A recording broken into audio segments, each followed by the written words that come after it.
Mr. Mayor, thank you. Wait. Before you walk down, I wanted the Caseys to come up with me because where I come from, Scranton's Casey's country.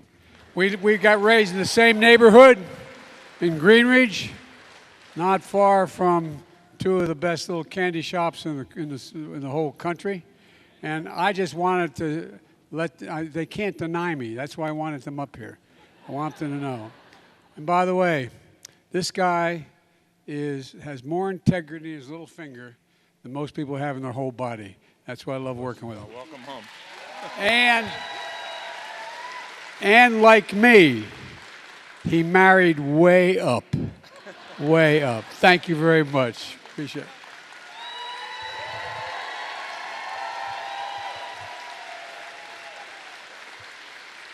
As my mother, Jean Finnegan Biden from Greenridge would say, please excuse my back when I'm speaking. I apologize.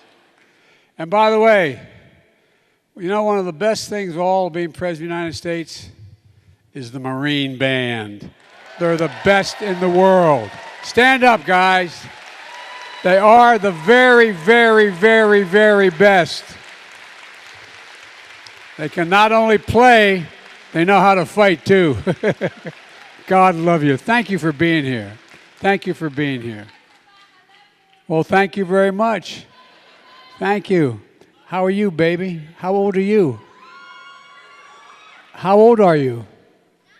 Almost double figures. Well, look, folks, it's great to be here in Wilkes-Barre. I mean that sincerely. Well, thank you. Well, thank you so much. Mayor Brown, thank you for the introduction and the passport into this great city. And Mayor Cognetti, we're almost in heaven. We're almost in Scranton. Almost. Being raised in Scranton, they used to say, you're going down the line. At any rate, you know, and what a leadership lineup you have here in Pennsylvania. I want to thank your outstanding governor, Tom Wolf. Tom and I have been friends a long time. He's truly one of the best governors in the United States of America. Not a joke. Not a joke. And a stand-up guy. A stand-up guy. And Josh Shapiro is a champion for the rule of law as your Attorney General. And he's going to make one hell of a governor. I really mean it. And by the way, he couldn't be here today. We spoke, Lieutenant Governor John Fetterman. When I say he's a powerful voice, I used to be in the old days a pretty good athlete, and if someone was really big and tough, you say, I wouldn't screw with him if I had a sledgehammer. Well, I tell you what, Fetterman's a hell of a guy, a powerful voice for working people, and he's going to make a great United States Senator. He's going to make a great United States Senator. And as I said, Bobby Casey is one of my closest friends, one of our great United States Senators. And your Congressman, Matt Cartwright, is the real reason I'm here. I'm in Cartwright country. He knows how to deliver for this district, which is so close to my heart. Look, I especially want to thank all the members of law enforcement that are here, many of whom are behind me, for always being there for us. And we should always be there for them. And by the way, also a group that you need badly, you don't really appreciate till you need them, is the firefighters. The firefighters have been with me my whole career, and let me tell you something. There's an old expression, God made man, then he made a few firefighters, because you got to be crazy to be a firefighter. By the way, please sit down. I'm sorry. Please sit down. I keep forgetting. Thank you. But look, when I ran for president, I said I looked at the world the way I looked at it growing up in Scranton, and that wasn't hyperbole. I meant that. What families wanted was in Scranton when I was growing up, with my mom and dad and my grandpa, was the basic as it is today. A decent job, the opportunity to be treated with dignity. Everyone, my dad would say, everybody's entitled to be treated with dignity. Just simple dignity. The fact is that they want to be able to go to good schools, in safe neighborhoods, a decent place to live, and just a fair shot for their kids. You know, a peace of mind knowing your kids can go to school or the playground or the movies or the high school game and come home safely and not have to think about it. But for too long, too many families haven't had that peace of mind. They watch the news and they see kids being gunned down in schools and on the streets. Almost every single night you turn the news on, that's what you see. They see their neighbors lose their loved ones to drugs like fentanyl, which is a flat killer. They see hate and anger and violence just walking the streets of America. And they just want to feel safe again. They want to feel a sense of security. And that's what my crime plan is all about. You know, I call it the Safer America's Plan. And both your members of Congress voted for it. It's based on a simple notion.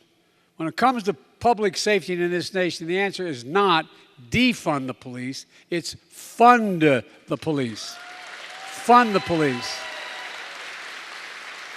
And give them, we expect them to do everything.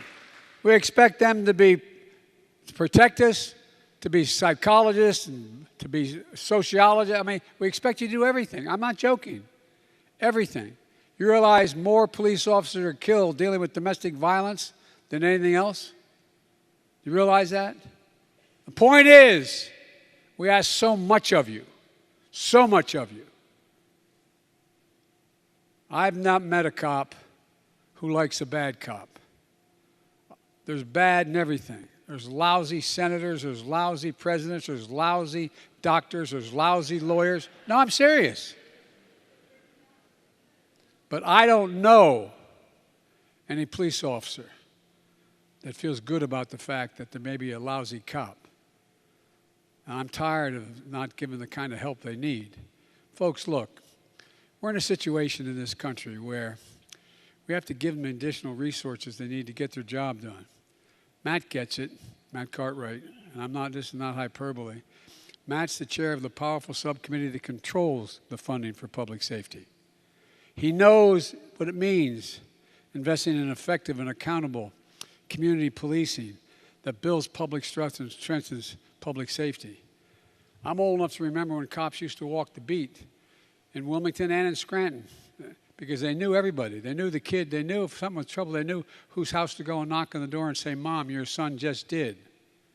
I'm not being facetious. They knew the neighborhoods.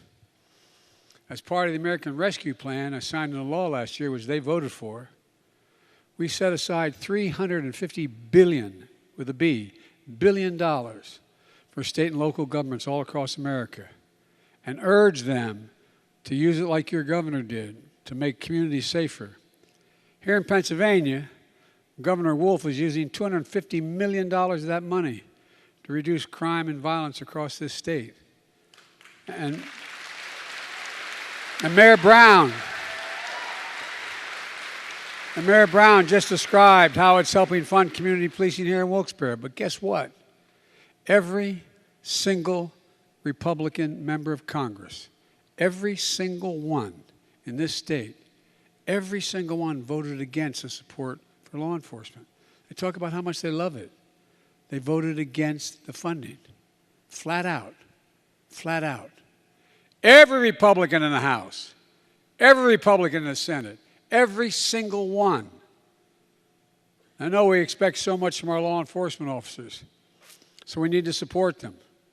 That's why my crime plan to help communities recruit, hire, and train nationwide more than 100,000 additional officers, accountable officers, for community policing. And I mean it. Folks, when it comes to fighting crime, we know it works. Officers on the street who know the neighborhood, not a joke, who know the neighborhood, who know the families they're protecting, who get the training they need to be able to do their jobs well, who work to earn the community's trust. And as we hire more police officers, there should be more training, more help, and more accountability. Without public trust, law enforcement can't do its job serving and protecting all the communities. If I can just interject for a moment, my deceased son, Bo, he was the Attorney General of the state of Delaware. And what he used to do is go down in the east side, what called the Bucket, highest crime rate in the country. There's a place where I was the only white guy that worked as a lifeguard down in that area, on the east side. And you know you can always tell where the best basketball in the state is and the best basketball in the city is. It's where everybody shows up. He'd go down and hang out and sit on a bench with my grandson, who's now 17 years old. And the police used to be in the car, the local city police. And he'd walk up and bang on the window. Say, get out of the car, damn it, meet these people. Let them see you. Let them know you. Let them know who you are. Well, the truth was, remember what happened to community policing?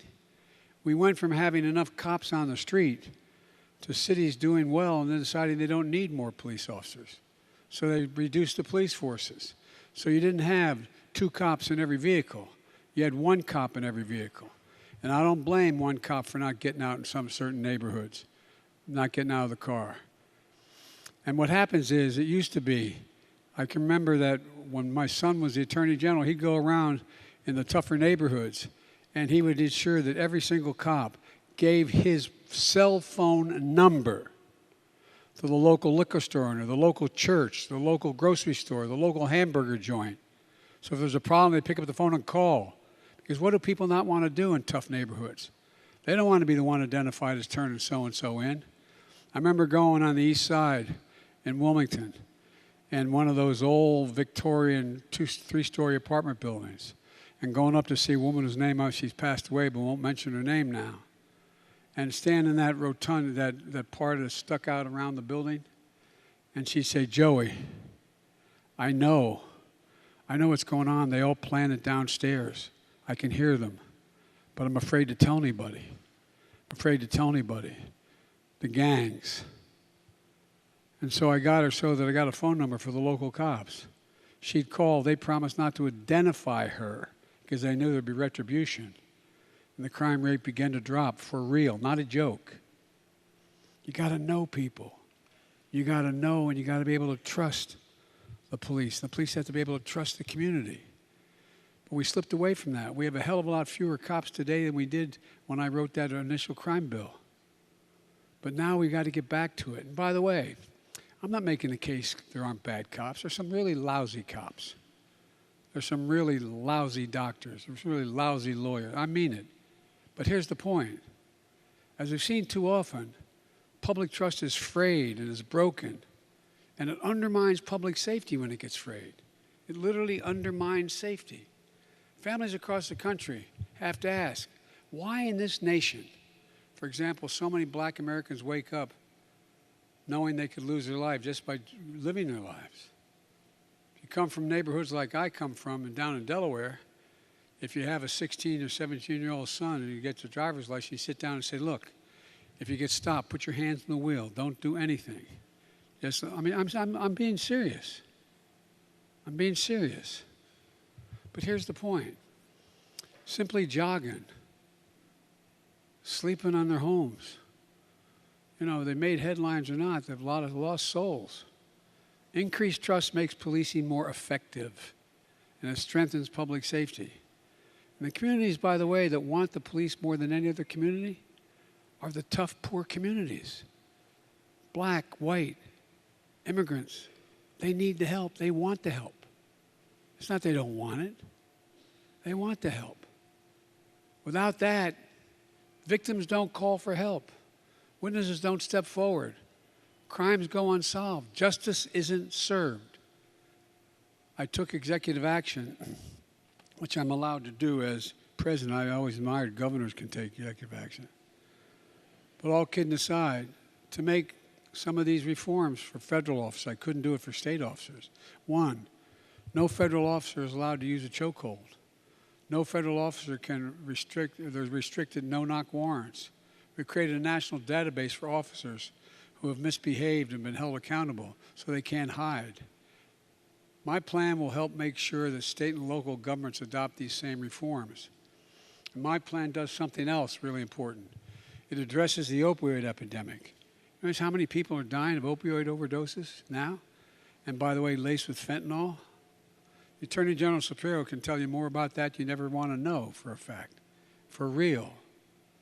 He's been such a strong leader on this. But we're going to impose tougher penalties for deadly fentanyl trafficking. That's poisoning communities across this country.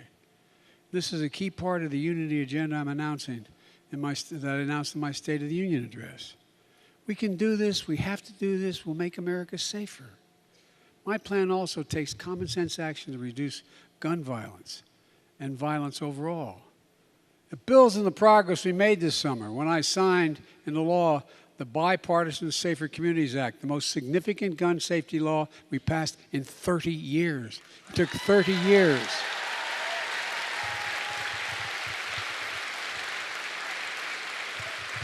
And we beat the NRA. We took them on and we beat the NRA straight up. You have no idea how intimidating they are to elected officials. The NRA was against it, which means the vast majority of Republicans in Congress couldn't even stand up and vote for it because they're afraid of the NRA. It's not unusual. Every Democrats, Republicans, senators, they get afraid of certain interest groups. They voted against it. Law enforcement supported it. Faith leaders and teachers supported it. Victims of gun violence and their families supported it. Young people in this country, like the students of this great university, supported it. And the NRA and the vast majority of congressional Republicans voted against it, saving lives and keeping America safe. But guess what? We took on the NRA and we're going to take them on again, and we won, and we will win again. But we're not stopping here. I'm determined to ban assault weapons in this country. Determined. I did it once before, and I'll do it again. For many of you home, I want to be clear. It's not about taking away anybody's guns. In fact, we should be treating responsible gun owners as examples how every gun owner should behave. I have 2 shotguns at home. It's a long story, but I'm not opposed to guns. But I support the Second Amendment, But the Second Amendment, as one of the most conservative justices in history, Justice Scalia once wrote, quote, like most rights, the rights granted by the Second Amendment are not unlimited. They're not unlimited. Right now, you can't go out and buy an automatic weapon. You can't go out and buy a cannon.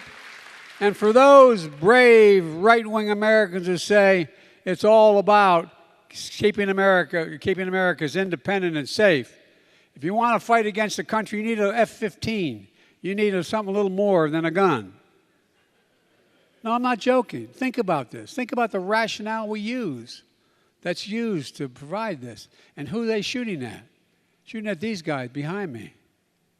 Folks, look. I went to every major school shooting in the country since I was a chairman of the Judiciary Committee all the way through as vice president and president. Over 48,000 people died from gunshot wounds in 2021 in the United States of America. Over 26,000 by suicide. When guns are the number one killer, listen to this now, the guns are the number one killer of children in America. Of children, and number one. More children die from guns than active duty police and active duty military personnel combined. Hear that again? More children in America die from guns than active duty police and active duty military in the United States combined. We have to act. We have to act for those families in Buffalo, Uvalde, Newtown, El Paso, Parkland, Charleston, Las Vegas, Orlando. I've been to every one of those sites. Sit down with those parents. I spent 4 hours last time. Met with every single one of the parents and families that lost someone. See the looks in their faces. Think about it. Think about the devastation that's occurred. We have to act for all those kids gunned down on our streets every single day that never make the news. There's a mass shooting every single day in this country, in the streets of America, every single day. You have to act so our kids can learn to read in school instead of learning to duck and cover. Literally, Schools all across America. Kids are showing up.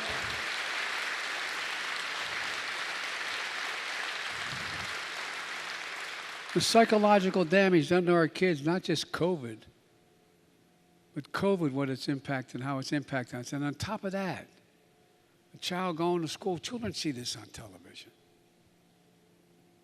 You know, we're living in a country awash with weapons of war. Weapons that weren't designed to hunt or designed to take on an enemy. That's what they were designed to do. For God's sake, what's the rationale for these weapons outside of a war zone? They inflict severe damage. When I was recently in Uvalde,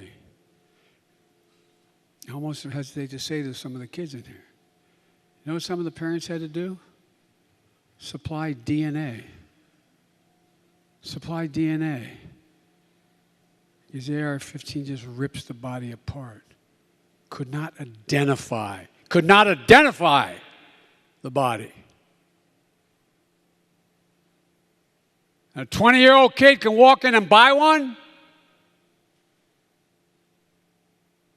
DNA to say that's my baby. What the hell's the matter with us? No, I'm not joking. Think about it. What are we doing? And by the way, my dad used to love to hunt in the Poconos when we lived in Scranton. How many deer or bear wearing Kevlar vests? Huh? Not a joke. Do you realize the bullet out of an AR-15 travels 5 times as rapidly as a bullet shot out of any other gun? 5 times, is lighter, and can pierce Kevlar.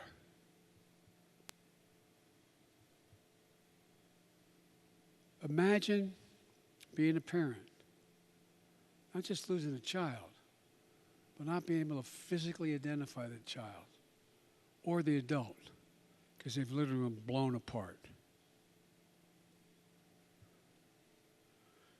We equip our service members with the most lethal weapons on earth to protect all of us, protect Americans. But we require them to receive significant training, extensive background checks, mental health assessments.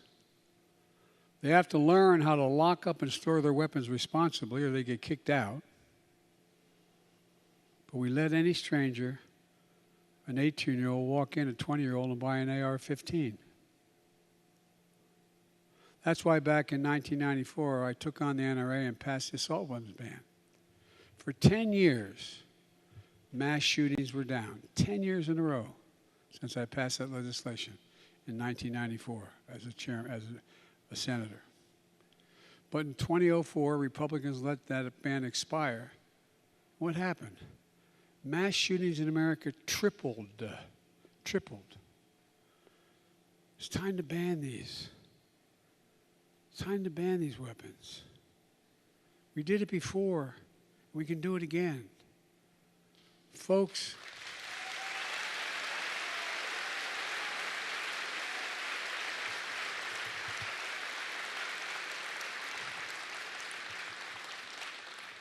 it's time to hold every elected official's feet to the fire and ask them, are you for banning assault weapons, yes or no?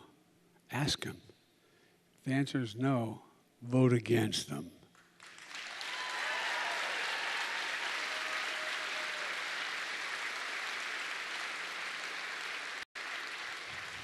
Look, I'm prouder that after 7 years, we finally have a Senate-confirmed Director of Alcohol, Tobacco, and Firearms responsible for fighting gun crimes. For 7 years, the other team would not let us appoint anyone to that job. Incredibly important job to help local law enforcement, federal law enforcement, identify the ballistics, a whole range of things. For 7 years. We finally got it passed this time out, barely. 7 years because they didn't want anybody in that job. My plan gives the Bureau the funding to hire more agents, to stop gun trafficking. And by the way, There's a lot of states that don't allow you to purchase certain weapons in the state. But just cross the state line and go buy it next door. Bring it across the state line.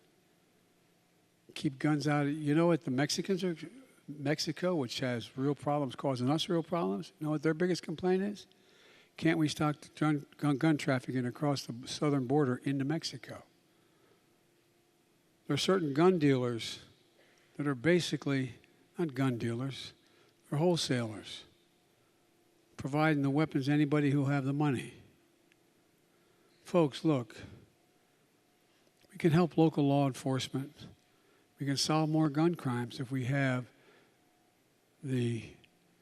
someone heading up, which we finally do, this organization that's designed to track this kind of behavior. Finally, my plan invests in crime prevention programs that help keep young people from getting in trouble in the first place. Under my plan, communities can, one, provide after-school and summer job programs they get paid for. More access to mental health and drug counseling. More social workers and housing to keep people off the streets instead of when they get out of jail to get $25 on a bus ticket and end up under the same bridge that they're under before.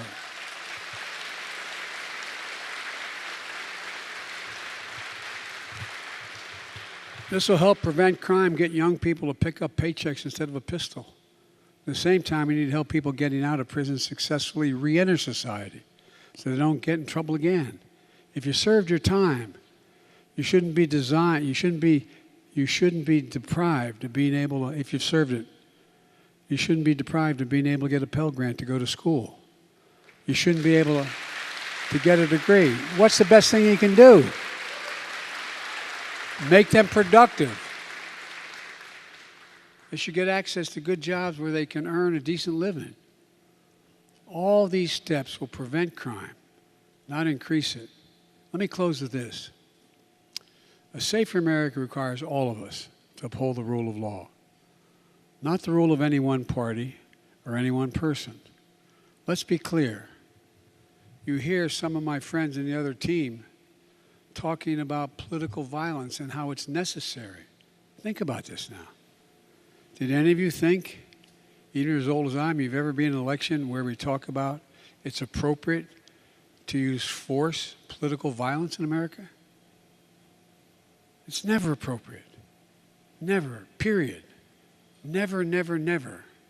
No one should be encouraged to use political violence. None whatsoever. And look, you know, if we're in a situation where, to this day, the MAGA Republicans in Congress defend the mob that stormed the Capitol on January 6th, defend them. You all saw it. I don't care how frustrated you are. You know, when I showed up, one of the things I learned as president, even though I'd been vice president for 8 years and done a great deal of the foreign policy for the administration, I showed up at a meeting of the major democracies called the G7. And I sat down. It was in England. And I sat down for this 3-day conference, and I said, America's back. And Macron, president of France, turned to me and said, for how long? For how long? They made a discussion with Schmidt and all that. I mean, just for how long? And one of them said to me, imagine, Joe, if you turned on the television in Washington, D.C., and saw a mob of 1,000 people storming down the hallways of the parliament, breaking down the doors, trying to overturn an outcome of election, and killing several police officers in the meantime. Imagine. Imagine what you'd think. Think about what the world saw. Not what we saw, what the world saw. Do you ever think the United States that would happen? What I find even more incredible is the defense of it. Cops attacked and assaulted, speared with flagpoles, sprayed with mace, stomped on, dragged, brutalized. Police lost their lives as a result of that day. Police lost their lives. One of the officers said it was worse than anything he had experienced in war in Iraq. So let me say this to my MAGA Republican friends in Congress. Don't tell me you support law enforcement if you won't condemn what happened on the 6th. Don't tell me.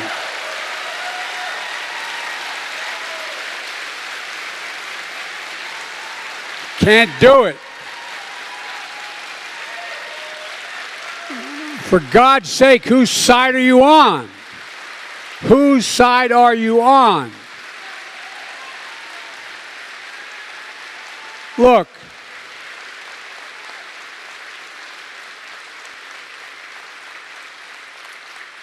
you're either on the side of a mob or the side of the police. You can't be pro-law enforcement and pro-insurrection. You can't be a party of law and order and call the people who attacked the police on January 6th patriots. You can't do it. What are we teaching our children? It's just that simple. And now it's sickening to see the new attacks on the FBI, threatening the life of law enforcement agents and their families for simply carrying out the law and doing their job. Look, I want to say this as clear as I can. There's no place in this country, no place, for endangering the lives of law enforcement. No place. None, never, period. I'm opposed to defunding the police. I'm also opposed to defunding the FBI. Look, there's no greater responsibility for government than ensuring the safety of our people. Every parent should be able to know when their kid leaves home to go to school or just walk the street, they're going to come home safely. We can do this. We have to do this. We just need to remember who we are. We are the United States of America.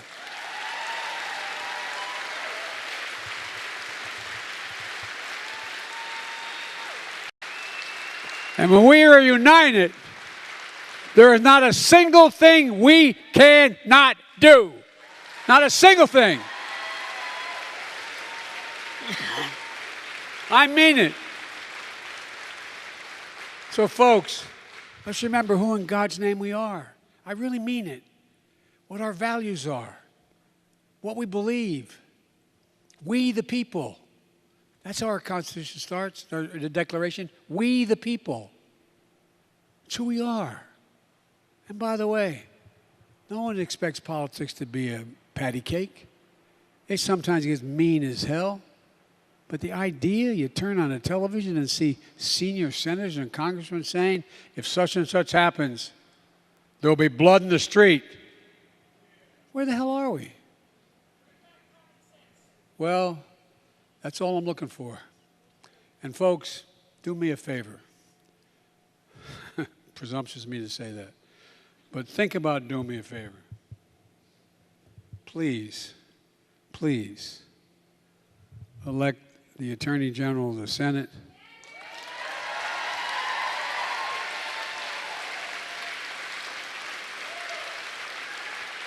Elect that big old boy to be governor.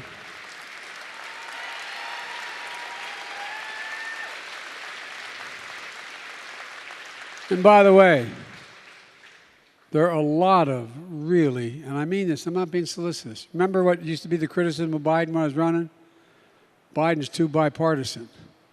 Biden has too many Republican friends. There's a lot of Republicans I've worked with for all the years in the Senate. I got a lot done. We respected each other. When we disagreed on principle. We then went and had lunch together. Not a joke. What in God's name has happened to that in the United States of America? So, folks, let's bring it back. We can do this. God bless you all, and may God protect our troops. Thank you, thank you, thank you.